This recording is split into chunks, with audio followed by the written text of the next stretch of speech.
दोस्तों, बिहार की राजनीति में घटनाक्रम तेजी से बदल रहे हैं और इसके साथ राजनीतिक समीकरण भी बदल रहे हैं। बिहार में अक्टूबर-नवंबर में विधानसभा चुनाव होने हैं और बदलते हुए घटनाक्रमों को देखकर लगता है कि चुनाव के पहले बिहार में कुछ नया खेला हो सकता है। मोदी शाह की गुजरात लॉबी ने बिहार में विधानसभा चुनाव के पहले नीतीश कुमार को निपटाने का पूरा प्लान तैयार कर लिया है। आज बिहार में बीजेपी को नया स्टेट प्रेसिडेंट मिलने वाला है और दिलीप जायसवाल के नाम की मुहर दिल्ली से लग चुकी है।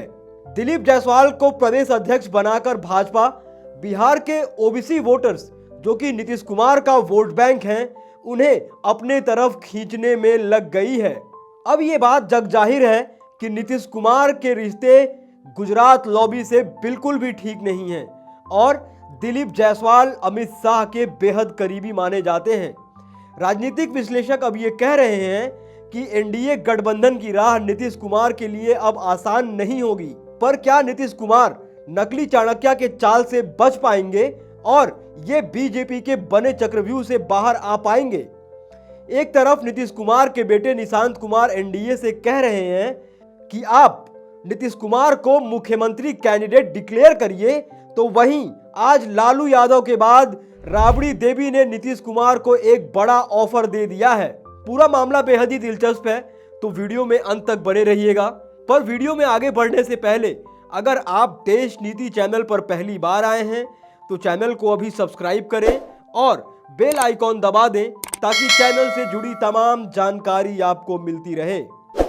दिलीप जायसवाल, जिन्होंने बिहार में रेवेन्यू एंड लैंड मिनिस्टर के पोस्ट से हाल ही में इस्तीफा दिया था, एक इंटरव्यू में इन्होंने कहा कि बिहार में विधानसभा चुनाव तो नीतीश कुमार के चेहरे पर ही लड़ा जाएगा, पर मुख्यमंत्री कौन होगा इस बात का फैसला संसदीय समिति करेगी।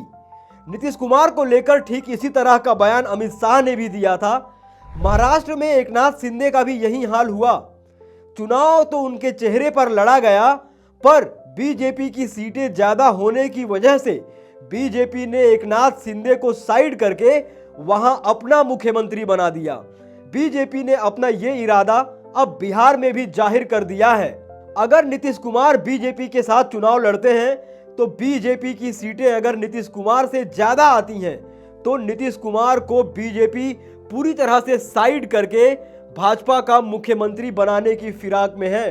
एक तरफ नीतीश कुमार को बीजेपी के साथ चुनाव लड़ने पर भारी नुकसान होता हुआ दिखाई दे रहा है, तो वहीं दूसरी तरफ आज लालू यादव के बाद राबड़ी देवी ने एक बार फिर से नीतीश कुमार को महागठबंधन में शामिल होने का ऑफर दे दिया है।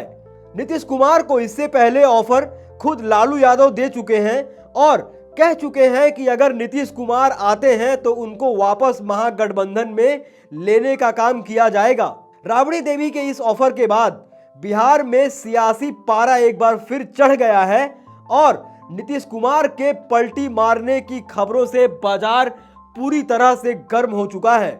बीजेपी दिलीप जायसवाल को स्टेट प्रेसिडेंट बनाकर बिहार में ओबीसी वोट, जो कि नीतीश कुमार का भी वोट बैंक है, उसमें सेंध लगाने की फिराक में है और नीतीश कुमार की पार्टी को कमजोर करने के लिए पूरी तरह से एक रणनीति के तहत काम कर रही है।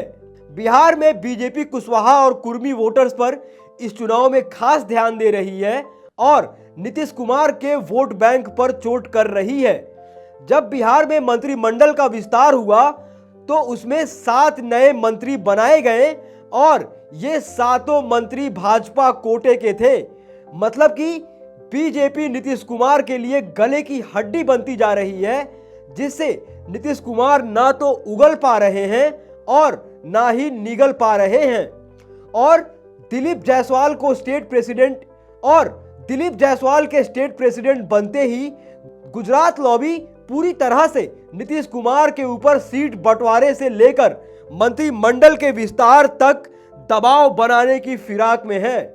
नीतीश कुमार को बीजेपी मुख्यमंत्री के चेहरे के तौर पर घोषित नहीं कर रही है और ये अभी नीतीश कुमार की सबसे बड़ी टेंशन है।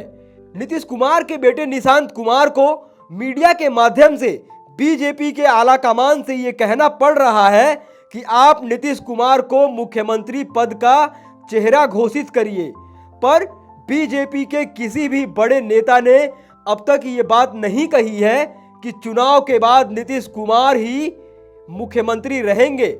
और हो सकता है कि जैसे संसदीय समिति ने एकनाथ शिंदे को मुख्यमंत्री नहीं बनाया, उसी तरह संसदीय समिति बिहार में भी बीजेपी के किसी नेता को मुख्यमंत्री बना दे।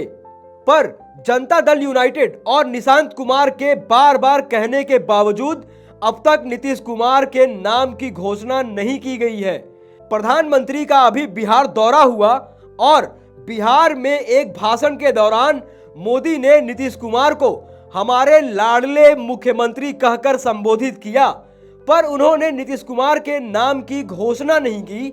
और अगर सूत्रों की माने तो जनता दल यूनाइटेड इस बात से नाराज बताई जा रही है।